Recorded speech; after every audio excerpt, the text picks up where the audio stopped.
NBA basketball is a game of training and dedication. Large men strain towards great goals. Pleasure and pain intermingle, and the quest for the NBA title is fueled by pride and passion.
Sweet stuff.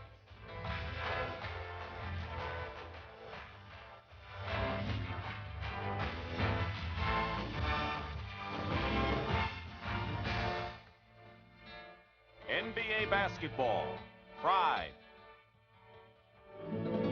and passion.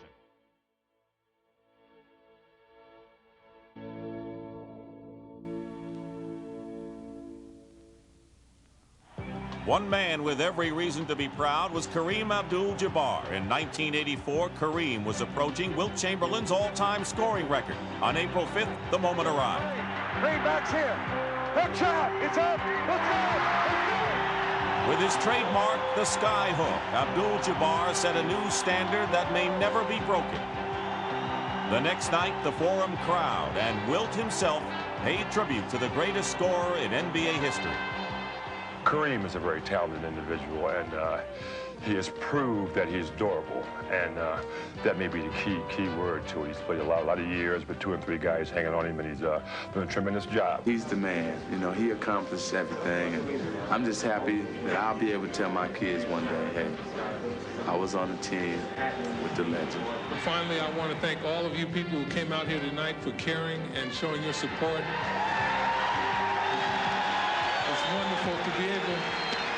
It's wonderful to be able to share this moment with so many wonderful people. Thank you very much. When Kareem retires, he will join a select group of basketball legends. This winter in Denver, Red Auerbach was chosen, victory, cigar and all, to coach the East squad at the NBA's inaugural Old Timers game. Coaching the West, Alex Hannum had his own words of wisdom, and the sellout crowd was ready for the golden age of hoop. The game itself promised to be part nostalgia, part ego. Johnny Red Kerr in the pivot looked slick, if not sleek, and Coach Hannum called his number again. But Tommy Heinsohn wasn't going to let him pull that stuff. In fact, Heinsohn tried to pull some stuff of his own. It was not out of character. and his old teammate Casey Jones wasn't a bit surprised. But after a few chuckles, the old fire took over. Pride and ability shone through, and the exhibition became a real game. Havlicek, hustling as he'd done 10 years before, dove and drove and made up for lost time. Hondo looked like he'd never left, and Red Auerbach no doubt wished he hadn't. The Hawks swooped to the hole, and the greats raised their game. Oscar got all net.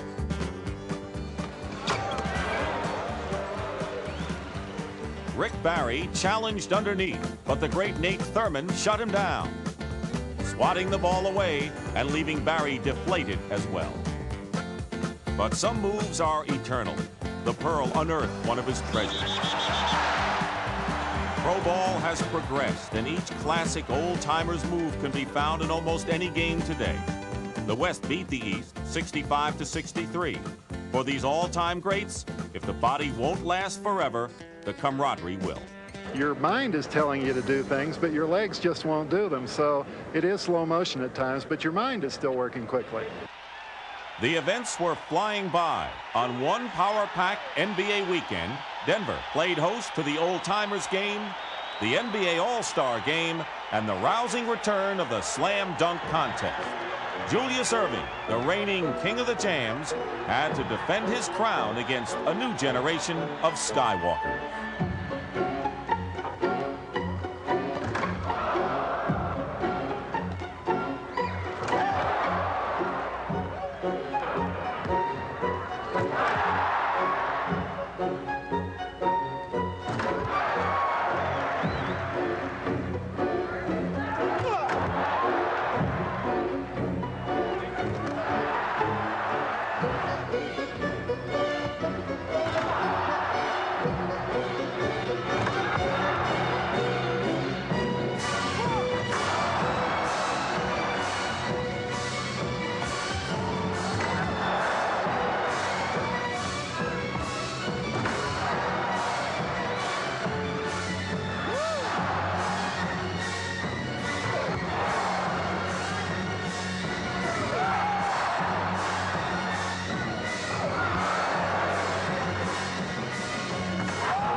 The winner and new slam dunk champion, Larry Nance.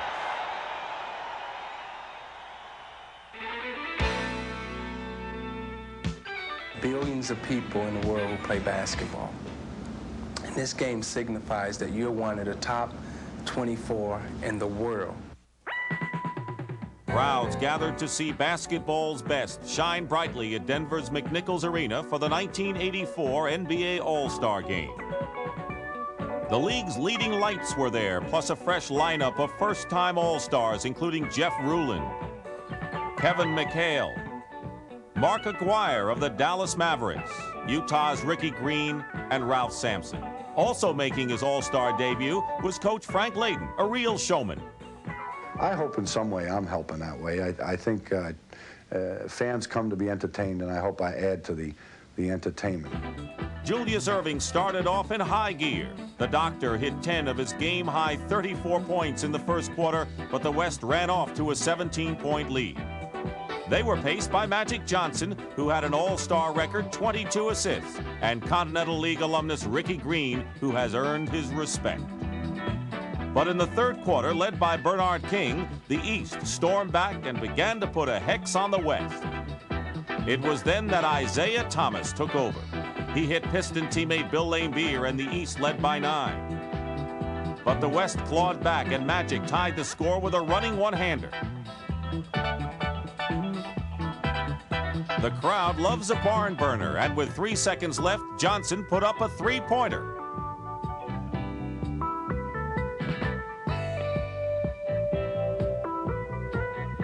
In overtime, Coach Layden developed strategy, but Isaiah Thomas went on a rampage. He and Andrew Toney combined for 14 points. The East won, and with 15 assists and 21 second-half points, Isaiah Thomas was chosen MVP.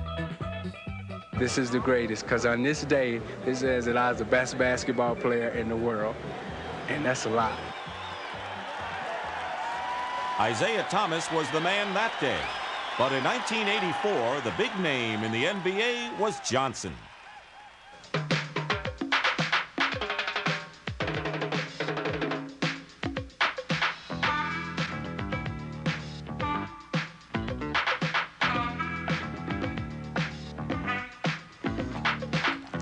Men with the same last name. 13 Johnsons playing the game. All of them Johnsons shooting hoop. Too many Johnsons spoil the soup. You know and I know that Pro B-ball is perhaps the roughest and the toughest game of them all. There's no two ways about it, it's a grueling sport. The hours are long, the career is short. It's difficult to make it in the NBA. Might have started today, the next day be far away. Possibly displaying for the folks in France the skills that he perfected for American fans. Or possibly demoted to the CBA because the dumb chump threw too many balls away. He might have split the scene with a ruptured spleen. Or quit pro ball to coach a college team. He might have parlayed his fame into calling the game for the crowd who call B-ball on the TV screen. Now doesn't all of this commotion raise considerable doubt as to who was in and who was out? It's impossible to keep track of the players who are hot, cause now they're here and next they're not. Just to show you what I mean, now please don't scream. There's 13 different Johnsons on as many different teams. 13 Johnsons playing ball. After the chorus, I'll name them all. 13 Johnsons playing the game.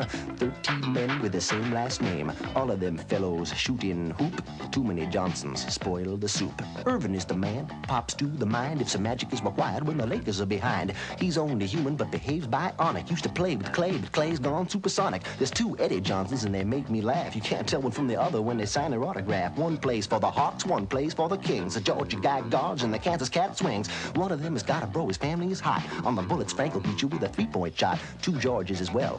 One highly rated, the other's been deactivated. There were two Johnson Sixers in '83, a fitty front court duality. Now Clement is big, he's huge, he's wide. Reggie got his hide, New Jersey fied. Vinny is the man up in the Motor City. He can play all day, but he ain't pretty. A beefy bull, first name was Steven. He was traded to Chicago in the middle of the season. Well, that makes 10, but two more remain. There's a Mickey and a Marcus playing in this game. A defensive menace on the parquet floor. That's a Celtics Dennis getting down for the score. 13 men with the same last name. 13 Johnsons playing the game. 13 men with the same last name. 13 Johnsons playing the game. 13 men with the same last name. 13 Johnsons playing the game. 13 men with the same last name. 13 Johnsons playing the game. 13 men with the same last name. 13 Johnsons playing the game.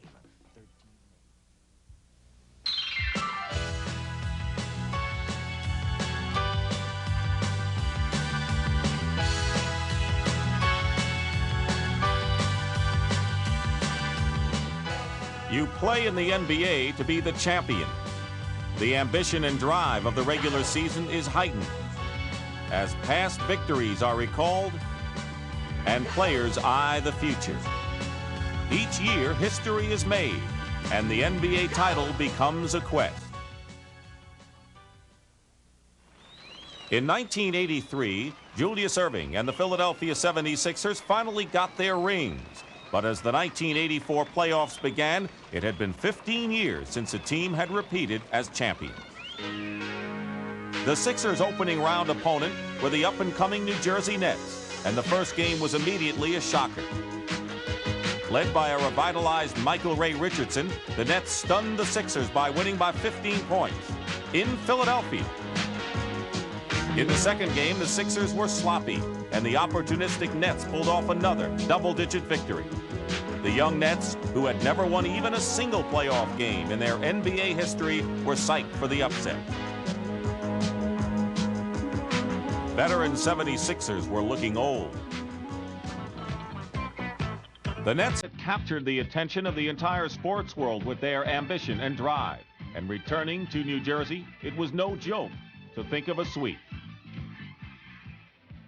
Poor foul shooting kept the Nets within sight, and led by Mo Cheeks, the champion Sixers finally pounced on their young prey, taking Game 3 and regaining their faltering confidence.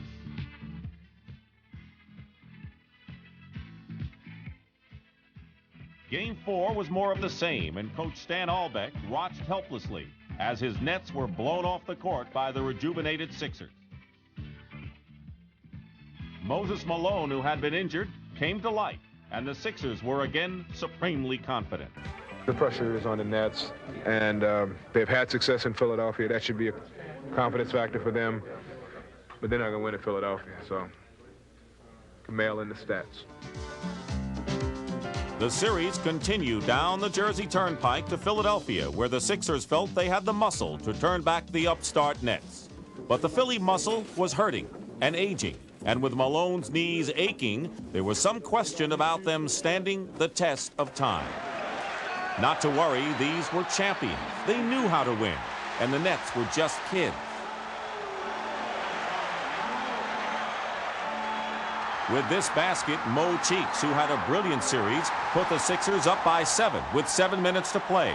It seemed all but over, and Albeck needed something, anything, to avert the inevitable. But led by the resurgent Michael Ray Richardson, the Nets climbed back. Michael Ray was the driving force, and it was the veteran Sixers who uncharacteristically turned the ball over. When Albert King tapped in this Otis Birdsong rebound, he sent the Sixers home for the summer. An amazing achievement, dethroning the defending NBA champions, beating them 3 times on their home court.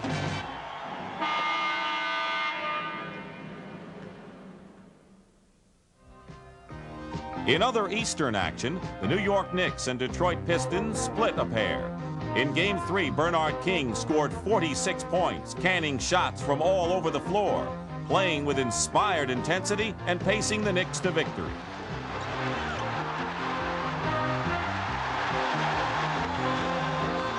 New York needed one more win to advance, and Coach Hubie Brown wanted it at home. But in Game 4, it was Isaiah Thomas. His 22 spectacular points and 16 assists, along with 42 points from Kelly Tripucka, sent the series back to Detroit and pumped up the Pistons for the showdown in Motown. Joe Louis Arena was the site of this heavyweight battle, and Bernard King went for the knockout. He gave the Knicks a 3-point lead with only seconds remaining. But Isaiah Thomas would not let the Pistons lose. His 3-point jumper knotted the game. He scored an incredible 16 points in the final 94 seconds to send the game into overtime.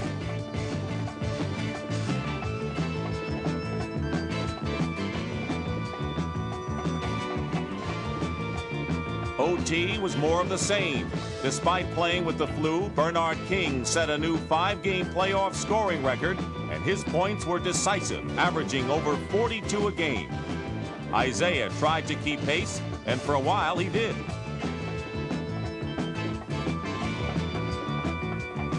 But when he and Lane Beer fouled out, Bernard and the Knicks put the game away. Pistons coach Chuck Daly didn't want to throw in the towel, but the Knicks took this fight on point. This is by far the most exciting game and the biggest game I've ever played in as a professional athlete. And it was fun because we won. In round 2, the Boston Celtics held a 3-2 lead when the Knicks returned to Madison Square Garden, needing a win to stay in the hunt. The Knicks got off early, playing tenacious defense and being led by Bernard King, who was having one of those nights.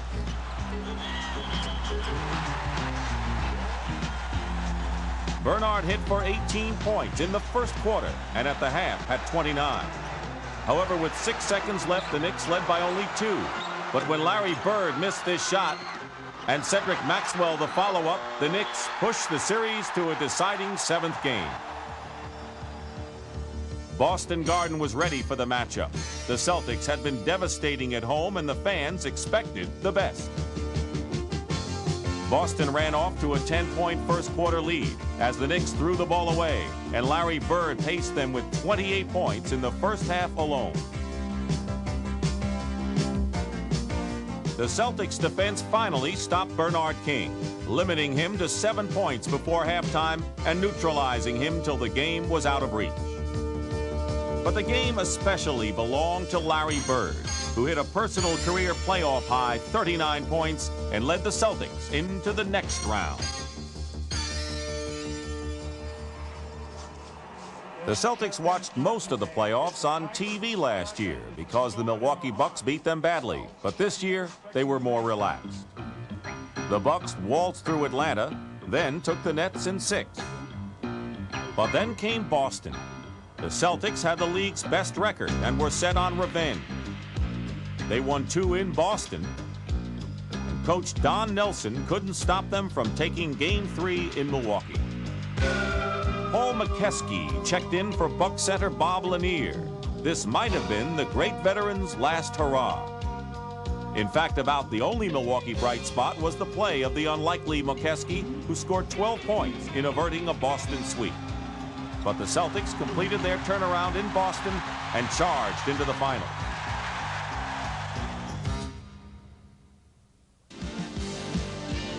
In the West, a spirited battle was being waged between youth and experience. The Dallas Mavericks, an expansion team making its first playoff appearance, won their first game at home, led by its young star, Mark Aguirre, the league's second leading scorer. But in the second game, score tied, Seattle went to veteran Gus Williams. They get it to Gus. Oh, he got it! He got it, and Seattle wins! Gus Williams banks it off the glass at the buzzer. The series was tied 2-2, and the deciding game was played at Southern Methodist University. Seattle led, but Dallas hung tough, and Rolando Blackman put up a clutch jumper that sent the game into overtime.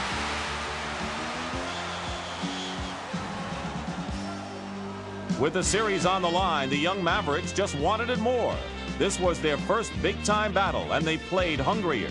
And with the Texas fans cheering them on, they won by a whisper, 105-104.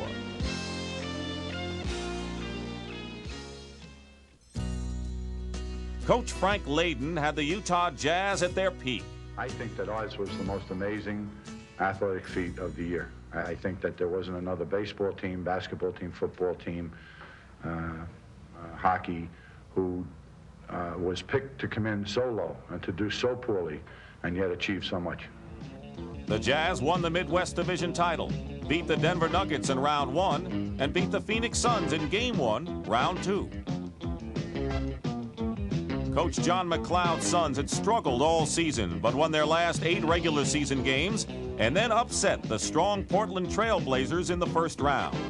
Larry Nance was developing into a dominant force in the league as the Suns won games 2, 3, and 4. Walter Davis, nicknamed the Greyhound, led the Suns as they won in 6 and ran into the conference final. The Greyhound was going to need a fast start and a lot of drive, however, to keep up with the Los Angeles Lakers. The Lakers had swept the Kansas City Kings and lost only 1 game in beating Dallas. The squad was deep and strong and overwhelmingly talented.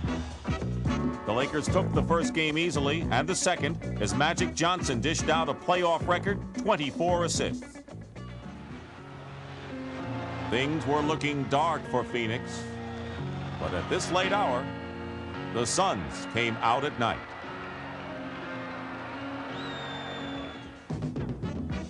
Led by the streaking Greyhound, Phoenix rose from their ashes and won Game 3. LA took Game 4, however, and returned home needing only a victory to reach the finals. But the Suns refused to go down. Davis was brilliant, and Larry Nance skied as the Suns won going away, and the series surprisingly returned to Phoenix. The Lakers were concerned but intense, young veterans in another pressure situation. With time winding down, the Lakers were up by 2. The Suns needed a basket to tie.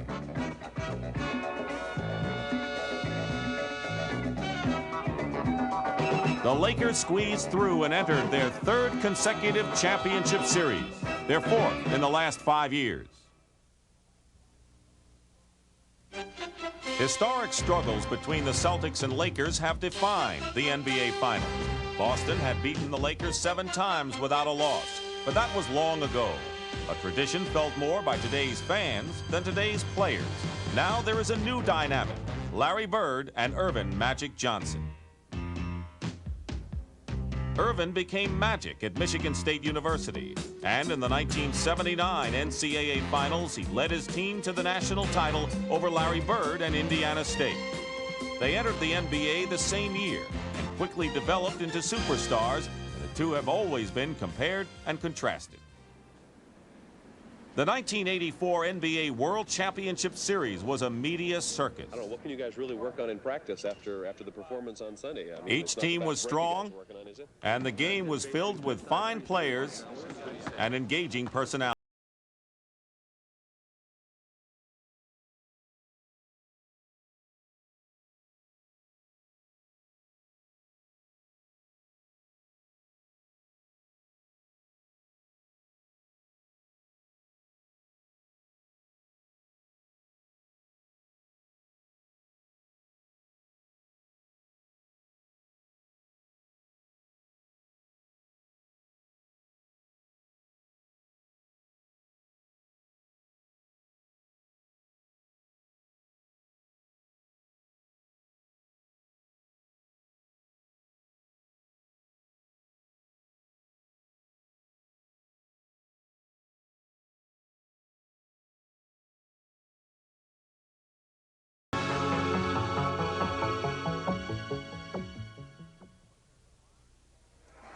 The Lakers arrived in Boston tired the day after beating Phoenix. They would have only 1 day's rest before beginning the finals. They held practice in their hotel ballroom to keep the travel to a minimum. The Celtics, on the other hand, were rested, loose, and very much at home.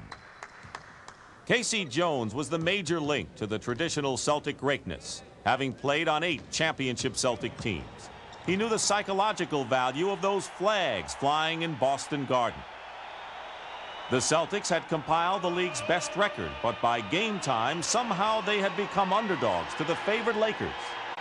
And the loud and rabid Boston fans cheered them as if on a crusade.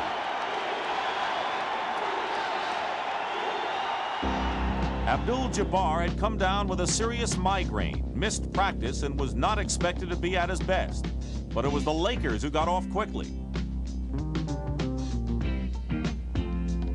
Coach Pat Riley ran his team with precision, and the Lakers ran off to a 20-6 lead and never looked back.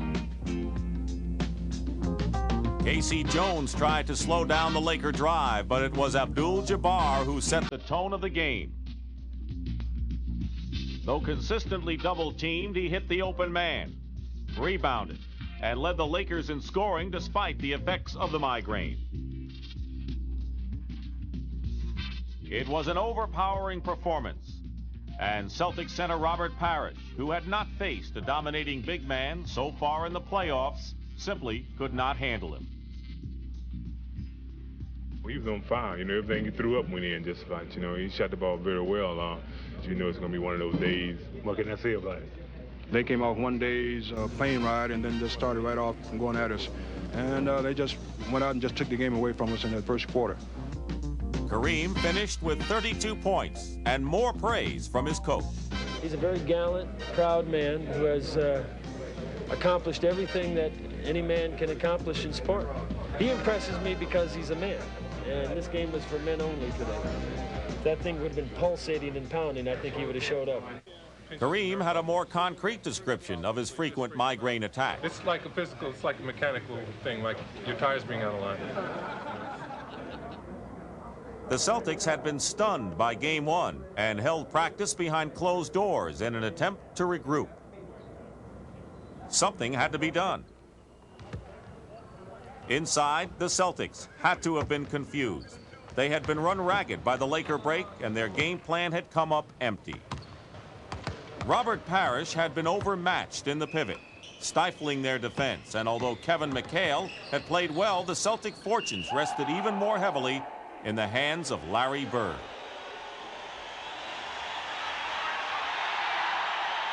Larry Bird was the league's premier all-round player and Boston's favorite, and Michael Cooper, perhaps the league's best on defense, was assigned to guard him. Well, you don't stop a Larry Bird. What you try to do is contain them, make them take something that they don't want to take. Instead of giving Larry a 15-footer, we'd like to have him to take a 18-footer with a hand or two hands in his face. Cooper stayed with him. He had always been aggressive and played Bird tough. On defense, Casey Jones had developed a strategy to deal with Kareem. The Celtics helped Parrish by putting 2 and sometimes 3 men on the Lakers center, dropping off a guard and sometimes a forward to stop the big man. In the first half, the strategy worked as the Celtics pried the ball loose and led by as many as 15 points. But the Lakers came back and with time running down, forced a turnover and raced for the basket to cut the lead to 2 at the half. Celtic fans were anxious as the game seesawed. Boston led by 1 late in the fourth quarter when James Worthy went over his defenders for the score. He was fouled and made the free throw for a 2-point Laker lead. With 20 seconds left, Kevin McHale was fouled and had a chance to tie the game. But he missed both free throws and the Lakers got the rebound and called time. Things looked dark for the Celtics. The game had gotten out of their hands. Jack Nicholson figured that was Boston's last gasp. While Riley diagrammed the inbounds play, Casey Jones tried to conjure a response. Only die-hard Celtic fans could hope for a miracle, like the one Boston announcer Johnny Most called in the Celtics 76er Conference Finals in 1965. Greer is going to throw the ball in. Johnny? Greer is putting the ball on a play. He gets it out deep, and Havlicek steals it. Over the stand, Jones. Havlicek stole the ball. It's all over. It's all over. Johnny Havlicek is being mobbed by the fans. Johnny Havlicek stole the ball. But miracles do happen. And now to Magic. Back over to Worthy, and it's picked off. Goes to Hemmons, and he lays it off and in. It's all tied up. A great play by Henderson.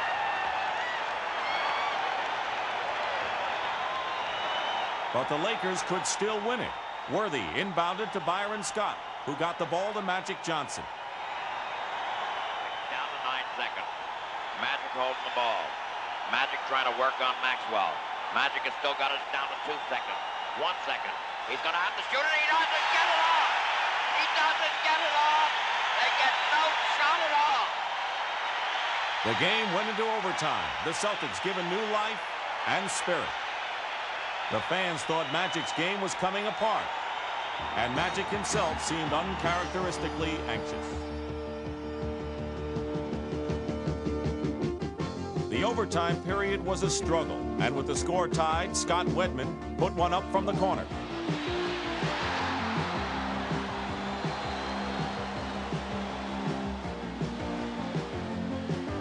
Down by 2, the Lakers could still tie, but Robert Parrish stripped Bob McAdoo, and suddenly it was over. The Lakers knew they had given this game away. But it went into the Celtics scorebook as a victory, and the man of the hour was Gerald Henderson. Well, for a minute there, I could hear Johnny Moose going, "Henderson steals the ball." The Celtics had gained a split with more than a touch of the leprechaun. But when the series came to the Forum, Laker fans had their own set of unexpected heroes.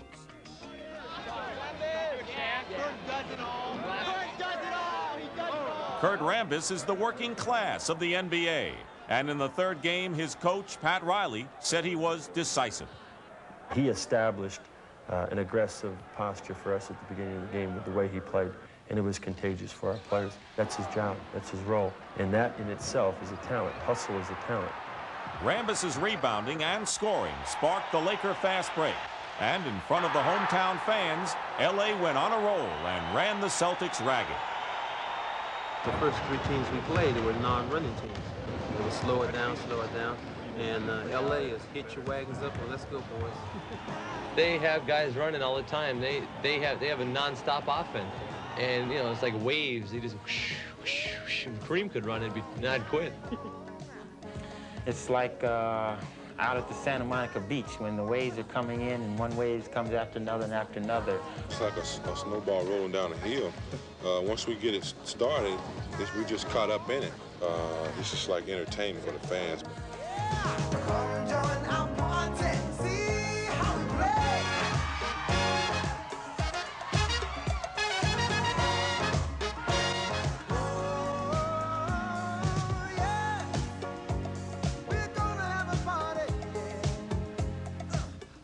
You're moving, you're grooving, you're in sync and in an unbelievable high because it's rolling. And when it's rolling, it's hard to stop. Everyone you meet, they're jamming in the street all night long. Yeah, I said, everyone you meet, they're jamming in the street all night long. Feel good. In Game 3, James Worthy got the spotlight, and he may never give it up. Starting in place of the ailing Jamal Wilkes, the second-year man strutted his stuff. James is a revelation. He really is. I mean, he's something special that has come into this league, and he has a fearless attitude as far as finishing anything that goes to the basket. In L.A., they had a new star, and with a record 47 third-quarter points, the Lakers were looking like champions. People were already talking about Worthy walking off with the award for playoff MVP. The game was a rout, the most lopsided defeat in Boston playoff history, and the Celtics looked like beaten men. I've been in a lot of embarrassing situations before, but this is definitely one of them, you know. I just feel that, you know, we got some great players on this team, but we don't have the players with the heart sometimes that we need. And until we get our hearts where they belong, we're in trouble. Bird called his teammates sissies, challenged the entire squad. And the Lakers were loose, confident, and happy. As far as they were concerned, they'd won all 3 games. The second game loss, a minor slip-up. And their fans basked in the victory.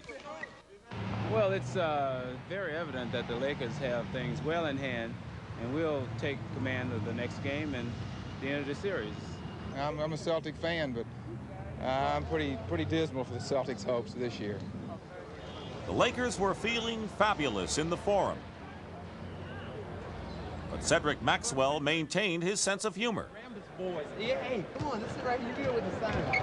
Staying together. The 1981 playoff MVP had not looked good against his Laker rival. Max, put on some glasses now. Hey, no, I can't put on the Kurt Rambis glasses. No, I think Kurt Rambis fake nose, too. Let me see, how does the Rambis glasses go?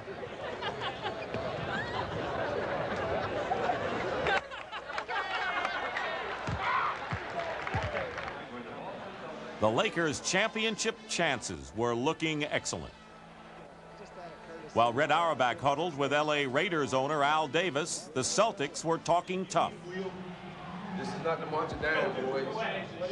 This is marching on to victory. That's what it is. Marching down is already out on the floor.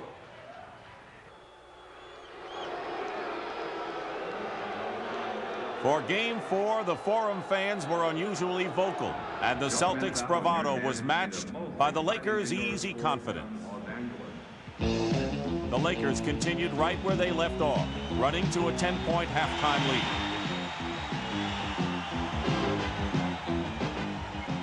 They were looking spectacular.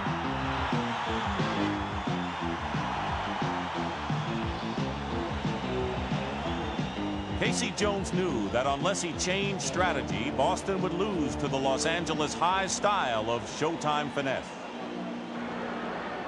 In the heat of the moment, Boston developed a battle plan.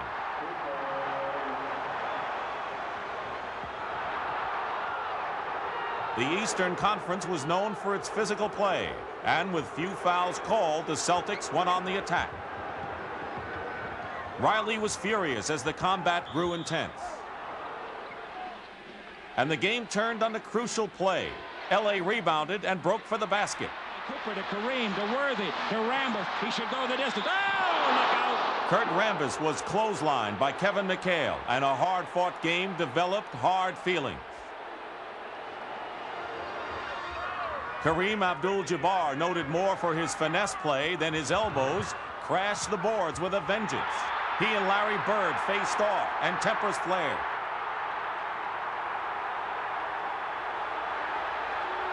The Lakers' cool was blown. Instead of setting the tone, they found themselves retaliating, and their well-honed concentration was disrupted.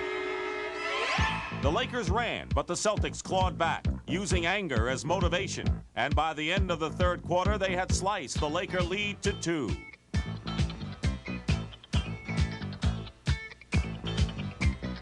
Dennis Johnson was key in the resurgence, and the Celtics crashed the board. Robert Parrish, who had been outplayed all series, emerged from his shell and began to make his presence felt. The game was tight the whole fourth quarter, but the physical pounding paid off for Boston. When after scoring 32 points, Kareem Abdul-Jabbar fouled out.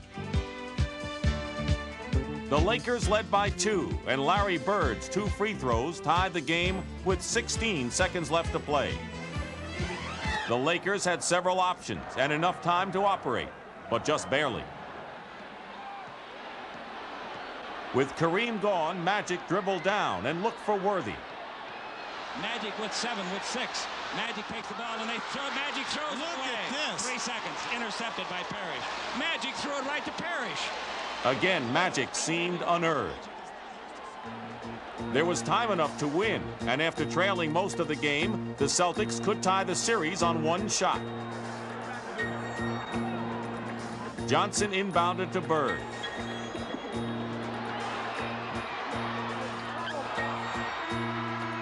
McHale's shot would have counted. But the game was tied.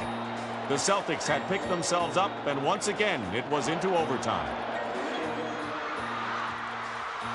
The Lakers took a small lead, then lost it, and with under a minute left, the Lakers broke for the basket. But it was called back, and instead of a 3-on-1 fast break and almost certain score, Magic Johnson had to go to the line for 2. He missed them both. In the Boston huddle, the word was for Bird. Maxwell looking. Bird rotates in. Bird pops out, avoids a steal, gets it over to DJ. Bird goes right into the pivot. Now DJ holds the ball. Back in the Bird. The fall away is gone. Boston leads 125 to 123 as the Lakers call timeout. But with 10 seconds left, James Worthy was fouled. His 2 free throws could tie the game again.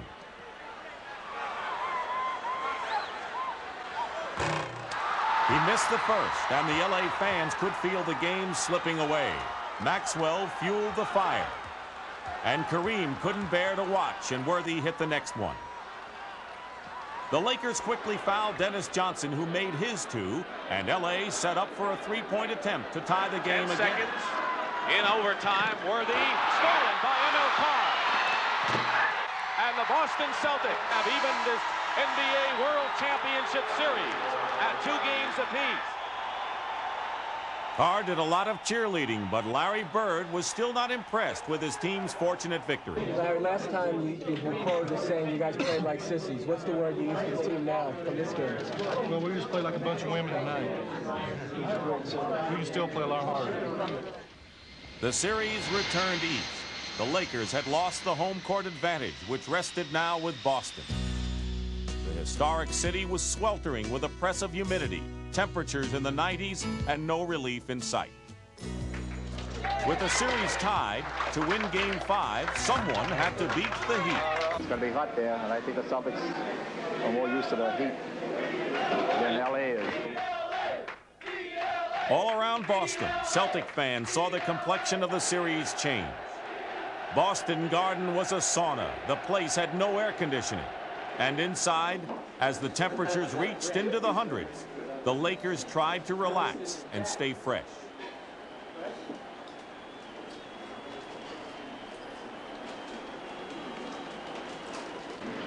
The Celtics had turned the series around. The question was, could they keep the heat on? This is going to keep me cool tonight. If I didn't have this, I wouldn't be able to stay in here tonight.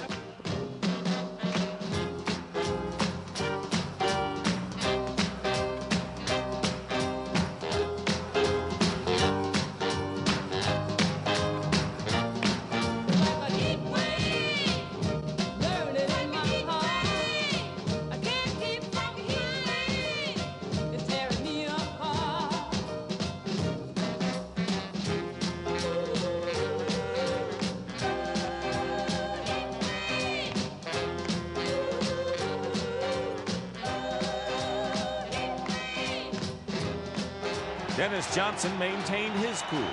Game 4 had shown the Celtics that they could in fact win this thing. And the key was the decision to put Dennis Johnson on Magic Johnson.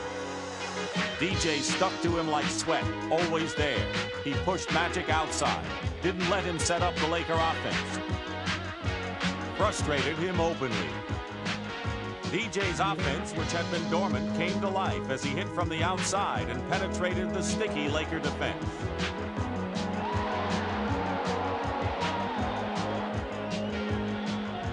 The veteran warmed to the task, and after leading by only 2 at halftime, the Celtics began to pull away.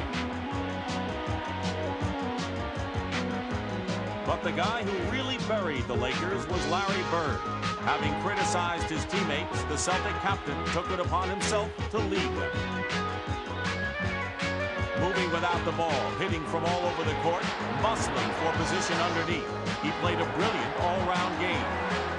Casey Jones loved his competitive fire. Larry Bird, he's a coal miner. He gets up every morning and goes down in the coal mines and gets down in the dirt and works. He just went to the boards and went in low, got the offensive boards, and put the ball in the hoop. Shoot it! Shoot it! Shoot it!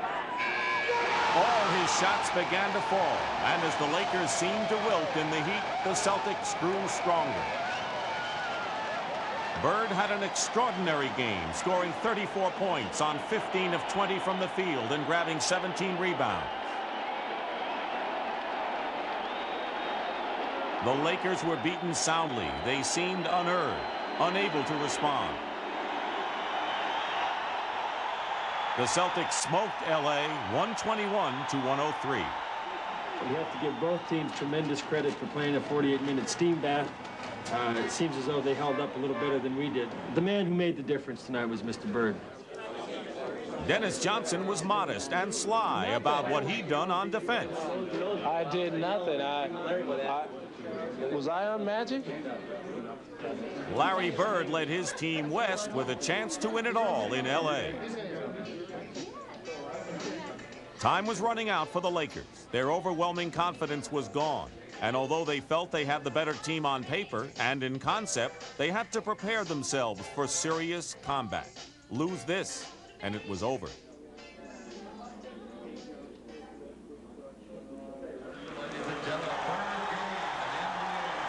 The usually restrained Forum crowd was in a frenzy. They had seen Boston Garden erupt and went all out for the Lakers. Ex-Laker guard Norm Nixon, who had been traded before the season, was greeted warmly and wistfully.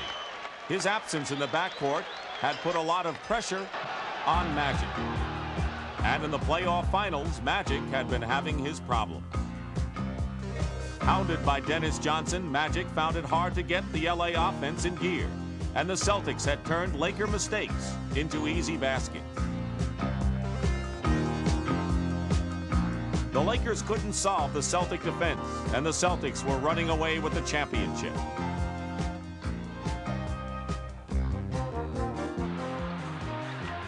The Lakers were frustrated and looking for revenge. James Worthy decked Cedric Maxwell, perhaps in retaliation, perhaps to psych his teammates. But late in the third period, the Celtics were in command, and Laker coach Pat Riley was struggling to come up with a solution. I groped right for the right player. I groped for Byron Scott. And old Scotty came in, and he's the one that really was the catalyst at turning the whole thing around for us. The rookie guard who had arrived in the Norm Nixon trade hit from the outside when Kareem was double-teamed.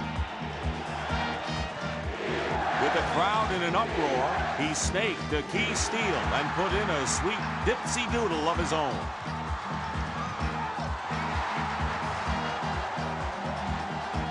Byron Scott rose to the occasion and almost by himself drove the Lakers to tie the game. Then Abdul-Jabbar took over. Although plagued that morning by another crushing migraine, Kareem played at his height. In a rare pregame locker room speech, he had reminded his teammates about will and desire and victory coming from within, and he demonstrated all of that and more. He was playing with passion and pride. You hear a lot about Celtic tradition and Celtic pride. We have some proud athletes here too, and they're not the only team with pride.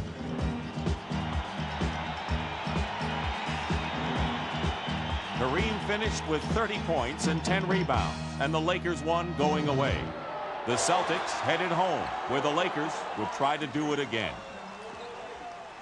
Oh, boy. Well, I think we're going to try to order another migraine for Tuesday. Byron Scott deserved the spotlight, and there would once again be a Boston Garden showdown. Everything is back there to be had. History, the Boston Garden, retired numbers, world championship banners. We have a chance to do something that no other team has ever done. Go back to Boston Garden and win a world championship on that parquet floor. The Celtics had never lost a World Championship Series 7th game, and that winning tradition had become a Boston birthright. The mood was concentrated and intense, and the Celtics stood ready to answer all questions about the team's character and heart. By far the fastest heart I've heard. Am I ready or what? The media attention reflected great national interest, and glorious Celtics past revisited the site of past Celtic glory. The celebrated Laker faithful were on hand. And who was that with former Commissioner Larry O'Brien? But mostly this was a classic occasion for your basic basketball fan. Hi there once again, everybody. This is Johnny Bones, live off courtside here at the Boston Garden. I'm Chick Hearn. And tonight, the 7th game of the World Championship, where the Boston Celtics and the Los Angeles Lakers get ready for the World Championship of Basketball 1983-84 in game number 7 from historic Boston Garden. The World Series of Basketball, the NBA Championship Series. What Celtic fans lack in subtlety, they make up for in volume. Boston had lost only once at home all playoffs, and the riotous Garden atmosphere inspired them again. But the Lakers were not bowing to tradition. They were making their run at the crown, and the score was tied at the end of the first quarter. Great games bring out great performances, and Cedric Maxwell responded to the call. A former playoff MVP, Maxwell had become a role player in Boston's offense, but in Game 7, he heard his number called a lot. He worked outside and down low, forcing his way to the basket, and he spent a lot of time at the free throw line.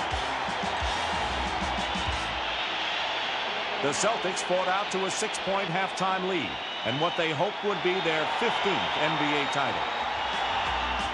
In the third quarter, the Celtics opened it up with quick hands, bruising defense, and some accurate outside shooting from reserve Celtic role players like Danny Ainge.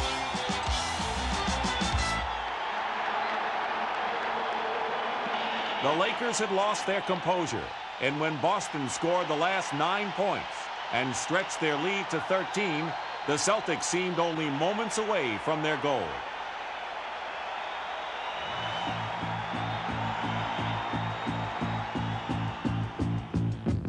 But the Lakers had their own pride, and in the fourth quarter they stormed back, hitting the boards, playing with championship intensity, and cutting into the lead. Down to 5, minute and a half to go, and the Lakers looked poised for one of their classic runs. But DJ stripped Magic and raced for the hoop. Cooper pinned him clean, saving a game breaker, and the Lakers raced back. Worthy hit, and the lead was down to 3. The championship that had seemed so secure was in peril, but Boston still had Bird and they went to him. A big miss. The Lakers moved down court. They could close within one. But Magic Johnson forced it up. The ball turned over, and Dennis Johnson again went to the hole. This time he was fouled. Pat Riley could see the championship fading. Johnson's free throws brought the lead to 5, and Riley could stop the clock, but not the Celtics celebration. Boston fans saw their tradition continue, a new set of faces in the championship picture. The Lakers would remember for a long time the one they let get away. Larry Bird's 2 free throws capped the scoring, and in moments, the Celtics would be champions. Time finally ran out on the talented Lakers. It was Boston's year.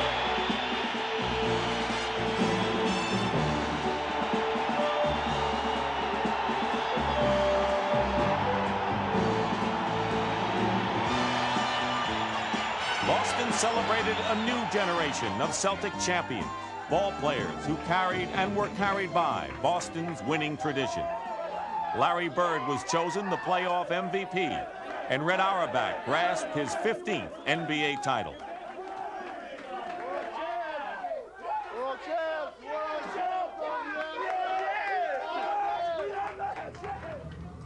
In the Laker locker room, there was great frustration, and the thoughts were on how they lost and what might have been. They are rebounded. They did a great job, and that's why they're the champs. You know, we helped them, we gave it to them, and they won it at the same time. In this series, Commissioner, what a spectacular finale. NBA Commissioner David Stern did the honors. It's my pleasure to present the Larry O'Brien Trophy to the NBA World Champion 1984 Boston Celtics. Congratulations to Red Auerbach, number 15. What a way to go. The Celtics had moved their tradition forward. The entire city was overwhelmed by the players' passion and the Celtics' pride. Yes, we got Celtics pride.